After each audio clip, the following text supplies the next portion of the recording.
बिस्मिल्लाहिर्रहमानिर्रहीम। अस्सलामुअलैकुम। जहाँ भी रहें खुश रहें, आबाद रहें और हेल्दी रहें और मुझे भी दुआओं में याद रखें। वेलकम करती हूँ मैं आपका कुकिंग विद अस्मा में। आज हम बना रहे हैं सिंध की मशहूर सिंधी आलू वाली बिरयानी। यकीन माने जो भी खाएगा उंगलियां चाटता रह जाएगा। वीडियो पसंद आए तो प्लीज लाइक करें और कुकिंग विद अस्मा को सब्सक्राइब करें। सेला चावल 1.5 किलो 2 घंटे से भिगो दें। आलू 1.25 किलो बड़े पीस में काट लें। प्याज स्लाइस में कटे हुए आधा किलो। अदरक लहसुन और मिर्ची का पेस्ट 6 खाने के चम्मच। इमली 2 खाने के चम्मच जिसे भिगो दें। टमाटर 300 ग्राम जिसका पेस्ट बना दिया है। लाल मिर्च 1.5 चम्मच। हल्दी 1 चम्मच। नमक 1.5 चम्मच। शान बिरयानी मसाला 2 चम्मच। जीरा 1 चम्मच। काला जीरा 1 चाय का चम्मच। काली मिर्च 15 से 20 दाने।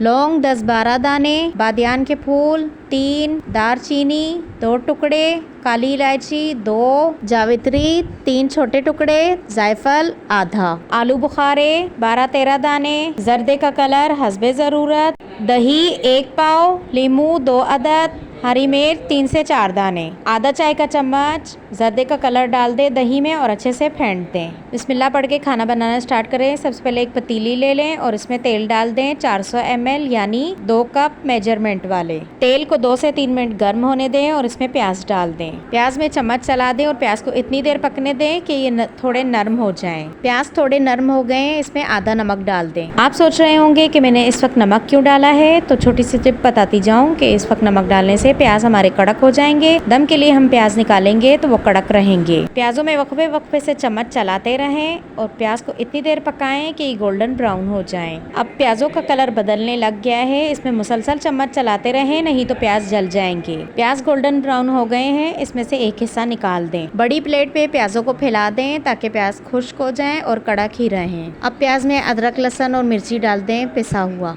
और साथ ही आलू डाल दें। अब इन सब की 6 से 7 मिनट तक अच्छे से भुनाई कर लें, इससे आलू में बहुत ही मज़ेदार जायका आएगा। आलूओं की अच्छे से भुनाई हो गई है, इसमें गरम मसाले डाल दें। जीरा, काला जीरा, काली मिर्च, लौंग, दारचीनी, बादियान के फूल और काली इलायची 2 मिनट तक गरम मसालों के साथ पकने दें और इसमें टमाटर का पेस्ट डाल दें। अच्छे से मिक्स कर लें और इसमें मसाले डाल दें। लाल मिर्च, हल्दी, नमक और बिरयानी मसाला। 1 कप पानी डाल के अच्छे से मिक्स कर दें। इसमें नींबू निचोड़ दें और ढक्कन बंद करके 10 मिनट तक पकने दें। अब तक हमारा चूल्हा तेज था, अब दरमियाना कर दें।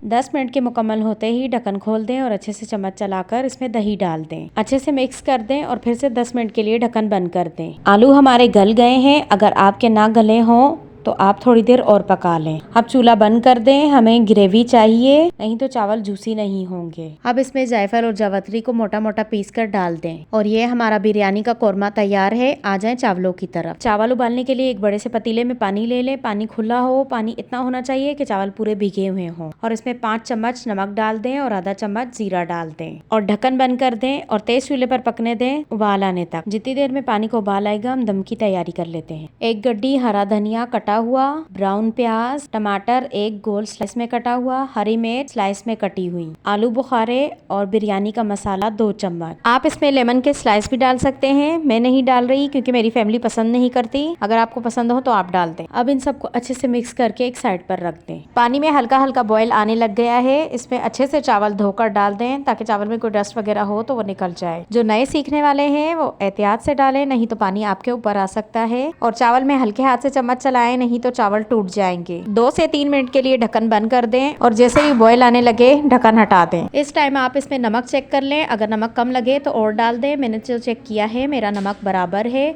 पानी में अगर नमक ज्यादा हो तो चावल में नमक बराबर होता है। चावल चेक कर लें, एक कनी कच्चा हो तो निकाल दें एक हिस्सा। उंगली की मदद से एक चावल को तोड़कर देखें, आपको थोड़ा सा कच्चा महसूस होगा, बस इसी तरह निकालना है। तकरीबन 90% तक गले हुए हों, एक हिस्सा निकाल दें।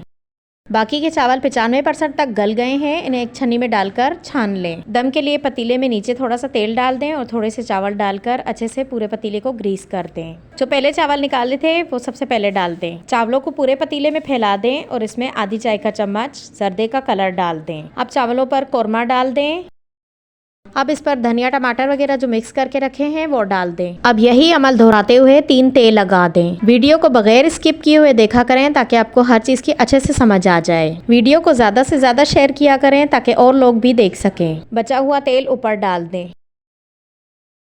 आधी गड्डी पुदीना डाल दें। पहले मैं भूल गई थी इसीलिए मैं अब डाल रही हूँ, आप भी डाल दीजिएगा पहले ही। ढक्कन पर कपड़ा लगा दें और इसे पतीले पर रख दें। चूल्हे के ऊपर तवा रख दें और तवे के ऊपर पतीला रखें और कोई भी वजनी चीज ऊपर रख दें। 15 मिनट तक तेज चूल्हे पर पकने दें। भाप बनने लगेगी तो चूल्हा हल्का कर दें दम वाला 10 मिनट के लिए। और हमारी बिरयानी को दम आ गया है माशाल्लाह से। एक एक चावल खिला हुआ है, अगर आपको कैमरे में नजर आ रहा हो तो एक एक चावल खिला हुआ है। और ये है हमारी बिरयानी की फाइनल लुक। अब मैं आपको टेस्ट करके भी बता देती हूँ कि कैसी बनी है।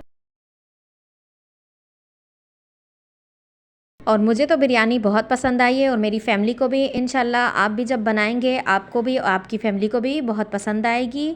जो भी खाएगा आपकी तारीफ़ किए बिना नहीं रह पाएगा। जिस तरह से मैंने बताई है आप सेम इसी तरह से बनाएं तो इंशाल्लाह आपकी भी बिल्कुल ऐसी ही बनेगी। मेरी तरफ से तो हर चीज़ बराबर है, आप अपने हिसाब से नमक मिर्च वगैरह देख सकते हैं। चले चलती हूँ, फिर मिलूँगी इंशाल्लाह एक नई वीडियो के साथ। अल्लाह हाफ़िज़।